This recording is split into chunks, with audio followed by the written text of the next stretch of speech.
इस जीवन का सत्य क्या है? जन्म, जहां से जीवन का आरंभ होता है, या अंत? मृत्यु, जहां पे इसका अंत होता है। जीवन का सत्य ये नहीं है, सब कुछ ये नहीं है। इससे देखा जाए तो कोई अंतर नहीं पड़ता कि आपका जन्म कहां हुआ था, कैसे हुआ था। इससे भी कोई अंतर नहीं पड़ेगा कि आपकी मृत्यु कब होगी, कहां होगी।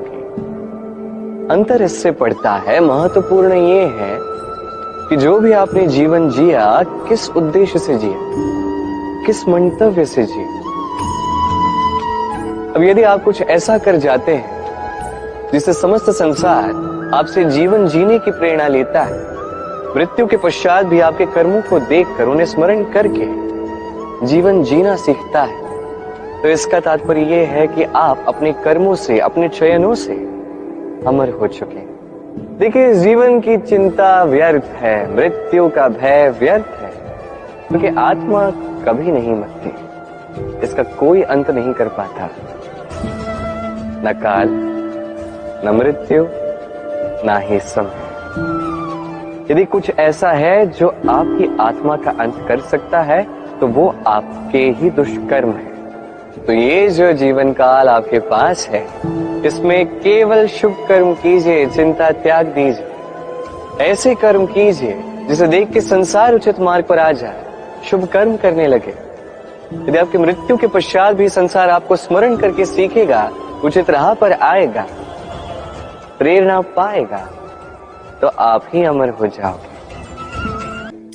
महादेव, वो देव जो महान है, जो देवों के भी देव कहलाते हैं, जो मेरे आराध्य हैं।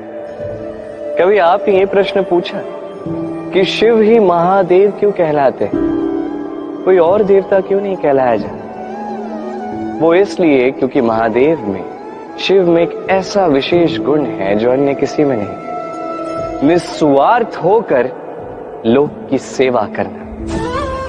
यदि आवश्यकता पड़ जाए, यदि सृष्टि पर विनाश की स्थिति मंडरा है, तो अपने प्राणों की चिंता किए बिना हलाहल ग्रहण करने के लिए भी सज्ज रहते हैं महादेव। और इसी अद्वितीय त्याग के कारण शिव ही महादेव कहलाते हैं। अब यदि मनुष्य भी निस्वार्थ भाव से स्वयं को अर्पित कर देता है इस लोक के कल्याण के लिए, उसकी सेवा के लिए, तो वो भी महापुरुष, महामनुष्य बन सकता है। यदि किसी को भूख लगी तो अपनी थाली से आधा भोजन उसे दे दिया। यदि कोई रोगी हो तो उसकी सेवा की, उसका उपचार करने का प्रयास किया। ये जीवन केवल अपने लिए नहीं, अपितु दूसरों के लिए, समस्त संसार के लिए जिया। यदि ये सब मनुष्य सीख गया तो वो महादेव के पद पर अग्रसर हो चुका। यदि मनुष्य निस्वार्थ भाव से इस संसार की सेवा करना सीख गया, तो वो निश्चित रूप से महामनुष्य अवश्य बनेगा। मनुष्य बड़ा ही विचित्र प्राणी है। योजनाएं बनाता है, षड्यंत्र करता है, प्रयास करता है, किसी को पराजित करने का प्रयास करता है, सर्प को रस्सी समझकर हाथ में थामने का प्रयास करता है। किंतु एक बात समझ ही नहीं पाता, समय का ये सर्प ये हाथ में थमता ही नहीं, और जो किया है वो पुनः लौट के आएगा आप ही के समक्ष। देखिए, इससे कोई अंतर नहीं पड़ता कि आप कुम्हार के पुत्र हो या कृष्ण के पुत्र हो। यदि आप अनुचित कर्म करोगे तो आपके साथ भी अनुचित ही होगा, अशुभ कर्म करोगे आपके साथ अशुभ ही होगा। कुरुवंश अत्यंत महान वंश था। कुरुवंश क्या हुआ उसके साथ? पूरा का पूरा वंश ढह गया। कारण उनका मंतव्य अशुभ था। वहीं 5 वनवासी पांडव महाभारत जीत गए, कारण उनका मंतव्य शुभ था। स्मरण रखिएगा, शुभ की अग्नि जलाओगे शुभ का ही तप पाओगे, अशुभ की अग्नि जलाओगे नरक में ही जलोगे। जीवन में सीखना अत्यंत आवश्यक है। अब क्या क्या सीखना है ये सिखाने के लिए भी अनेक शिक्षक हैं, किंतु क्या नहीं सीखना है और क्या नहीं करना है ये हमें अपने अनुभवों से ही सीखना पड़ता है। अब इसका अर्थ ये नहीं है यदि आपको सीखना है कि अग्नि का ताप क्या है तो आपको अग्नि में ही हाथ डालना होगा, नहीं, किसी और के अनुभव से भी सीख सकते हैं। प्रश्न ये उठता है कि क्या आप सीखना चाहते हो या नहीं। यदि आप ये सोचोगे कि मैं केवल अपने ही अनुभवों से सीखना चाहता हूं तो जीवन काल छोटा पड़ जाएगा और सब कुछ सीख नहीं पाओगे। इसलिए अपने साथ साथ बड़ों के अनुभवों से भी सीखना आरंभ कर दीजिए, इस संसार के अनुभवों से भी सीखना आरंभ कर दीजिए। और ये निश्चित रूप से सीखना आवश्यक है कि कब क्या नहीं करना है, कहां विराम लेना है और कहां नहीं लेना है। तो आइए और मेरे साथ प्रेम से कहिए राधे राधे। मनुष्य रोगी क्यों होता है? शारीरिक दुर्बलता के कारण नहीं, मनुष्य रोगी होता है उसकी सोच के कारण, उसके विवेक के कारण, उसके कर्मों के कारण, उसके क्रोध के कारण। और जब कोई ठीक होता है, स्वस्थ होता है, तो इसका तात्पर्य ये नहीं कि ये केवल औषधियों का कार्य है, नहीं, ये किसी के दिए हुए प्रेम का प्रभाव है, विश्वास का प्रभाव है, संबल का प्रभाव है। केवल औषधियों से कुछ नहीं होगा। यदि मन में प्रेम होगा, विवेक होगा, विश्वास होगा, संबल होगा, तभी ये औषधियां भी उपचार करती हैं। स्मरण रखिएगा, ये जीवन छोटा सा है। मन में प्रेम रखिए, मित्र बनाइए, शत्रु नहीं। प्रेम कीजिए, द्वेष नहीं। और इसी प्रेम के साथ कहिएगा राधे राधे।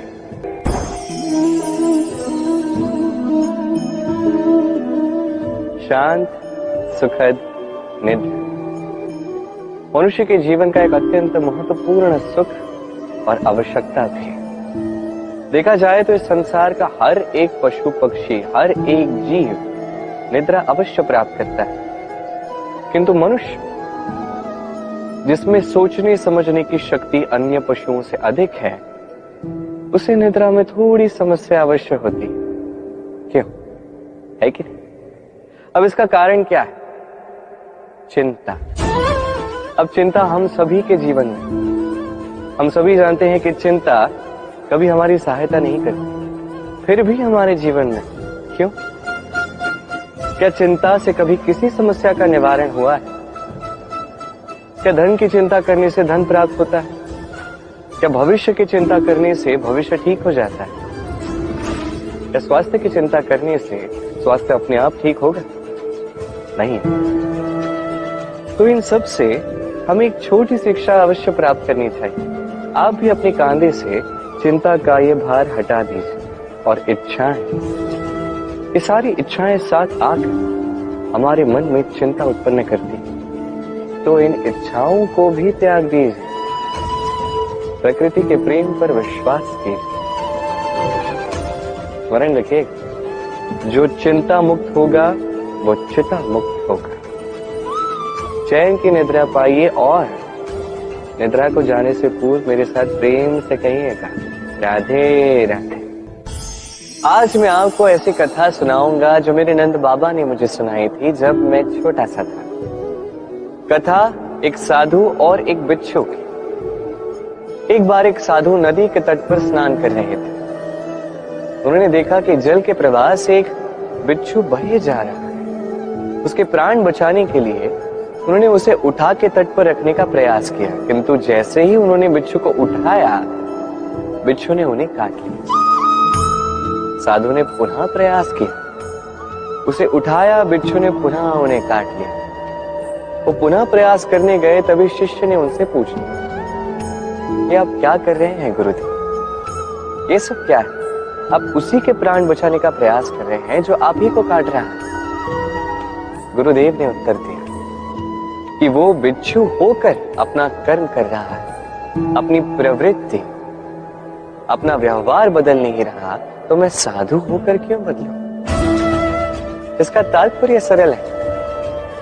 संसार में कुछ ऐसे लोग होंगे जो बुरे होंगे, दुष्ट होंगे और कदाचित वो कभी नहीं बदलेंगे, कभी उनमें परिवर्तन नहीं आएगा। और इसका अर्थ ये नहीं कि हम अपना कर्म करना छोड़ दें, हम अपना प्रयास करना छोड़ दें। जी नहीं, हमें तो करना ही होगा, क्योंकि इतिहास गवाह है ये प्रयास इस संसार की धारा को ही बदल देते हैं। तो आप भी आइए और मेरे साथ प्रेम से कहिएगा, राधे राधे। सत्य क्या है ये सत्य? कोई कहेगा कि जो असत्य नहीं वो सत्य है, कोई कहेगा कि वो जिसके आधार पर हम जीवित हैं वो सत्य है। किंतु सत्य क्या है? इससे भी अधिक महत्वपूर्ण ये समझना है कि सत्य का उपयोग कैसे किया जाए। यदि आपके पास सत्य है, आप सत्य जानते हैं और आप उसका उपयोग करते हैं, सदुपयोग करते हैं संसार के लिए, तो आप इस समस्त संसार से ऊपर उठ जाते हैं। किंतु यदि आप सत्य जानते हैं और आप उसका दुरुपयोग करते हैं, तो आप समस्त संसार के लिए हानिकारक बन जाते हैं। स्मरण रखिएगा, सत्य जितना कोमल है, अर्ध सत्य उतना ही कठोर। ये अर्ध सत्य समस्त संसार का नाश कर सकता है। इसलिए जीवन में सत्य के विषय में संपूर्ण सत्य जानना सीख जाइएगा, यह अत्यंत आवश्यक है। ये सत्य, इसकी स्वयं ये मांग है कि आप सावधान रहें। तो आइए और मेरे साथ प्रेम से कहिए, राधे राधे। कहते हैं जो मन से निकलता है वो कभी अशुभ नहीं होता। अशुभ होता है तो वो भाव, वो इच्छा जो मन से तो निकलती है किंतु विवेक की कसौटी पर परखी नहीं जाती। ऐसा ही एक भाव होता है क्रोध। ये क्रोध आपके विवेक को ही हर लेता है, आपकी करुणा को हर लेता है। आप सोचने समझने के पात्र ही नहीं रह जाते। अब यदि आपको इस संसार पर नियंत्रण करना है, भविष्य पर नियंत्रण रखना है, वर्तमान पर नियंत्रण रखना है, तो पहले क्रोध पर नियंत्रण रखना सीखना ही होगा। क्योंकि ये क्रोध आपका मित्र नहीं है, ये आपका बल नहीं, आपकी दुर्बलता है, और ये शत्रु की शक्ति को बढ़ाता है। अंत में हानि आप ही को पहुंचती है। तो इस क्रोध को नियंत्रण में रखिए। दुष्टों के मंतव्य अपने आप असफल होते जाएंगे।